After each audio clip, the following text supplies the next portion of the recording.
అండళమ్మవారి తిరుప్పావై ధనుర్మాస వ్రతంలో శ్రీమద్భాగవతంలోని చాలా ఘట్టాలని ప్రకాశింపజేస్తుంది. మూడవ పాసురంలో ఓంగి వెలుగలందాని వామనావతారాన్ని కొనియాడుతుంది. ఐదవ పాసురంలో సెయ్యత దామోదరనై అని చెప్పి దామోదర లీలని ప్రస్తావిస్తుంది.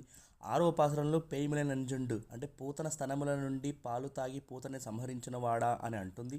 ఎనిమిదవ పాసురంలో మల్లరై మాటి అంటే చాణూర ముష్టికులని సంహరించిన వాడా అని అంటుంది. 13వ పాసురంలో పుల్లిన్వాయ్ కిండానే కొంగను గిల్లి చంపినవాడా అంటే బకాసురుని సంహరించినవాడా అని అంటుంది.